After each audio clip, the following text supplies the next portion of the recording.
श्रीकुमारिकायै नमः। ॐ जगत्पूज्ये जगद्वन्द्ये सर्वशक्तिस्वरूपिणे पूजागृहाण कौमारी जगन्मातर्नमोऽस्तुते। त्रिपुरां महाराज की जय होस्। भन मन्त्रीवर। महाराज, इस राज्यका सबै प्रजाहरू खुसी छन्। आज असार 15, सबै प्रजाहरू रोपाइँमा व्यस्त छन्। हजुरको उपस्थिति भएमा अझ बढी खुसी हुने देखिन्छ महाराज। अवश्य मन्त्रीवर, म यो मौका गुमाउन चाहन्न। देवी तलेजु भवानीकै कृपाले यो राज्य चलेको छ। जानलाई तयारी गर्नुहोस् मन्त्रीवर। जो आज्ञा महाराज।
समय बित्दै जान्छ, तर एक दिन सधैँ झैँ पूजामा व्यस्त राजालाई स्वयं तलेजु भवानीले दर्शन दिन्छन् र राजपाटका विषयमा सल्लाह सुझाव दिने गर्थिन्, जुन कुरा राजा बाहेक अरू कसैलाई थाहा थिएन।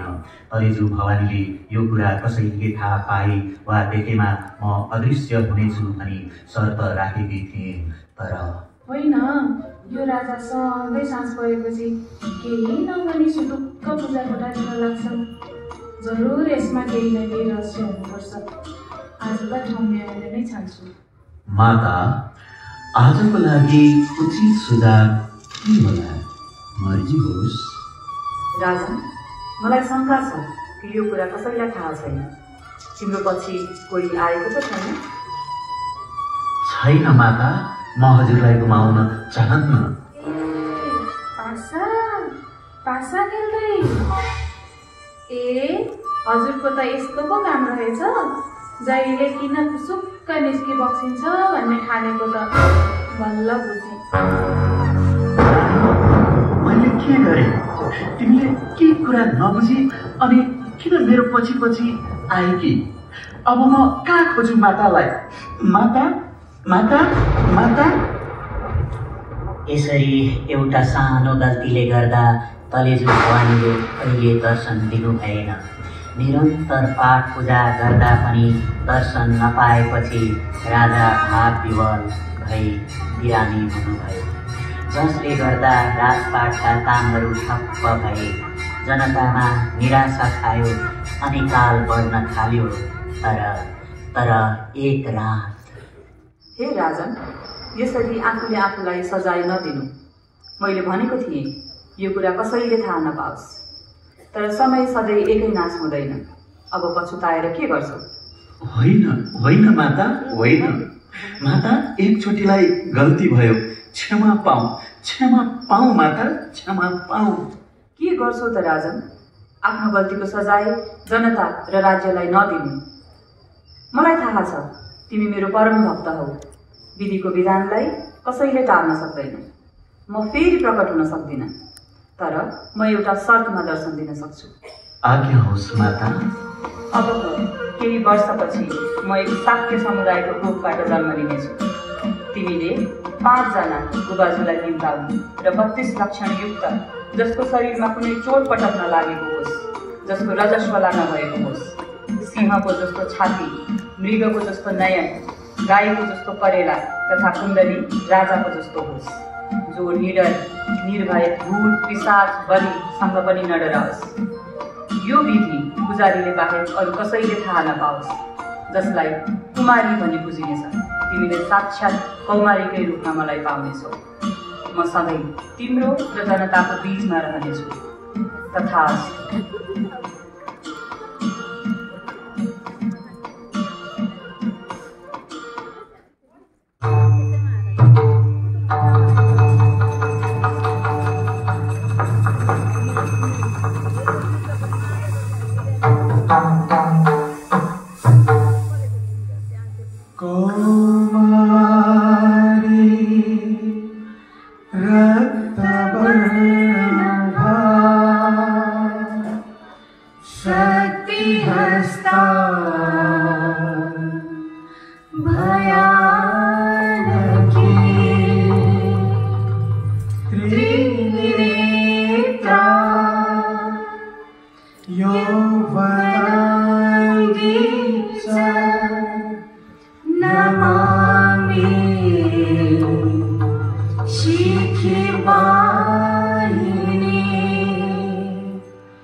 Ah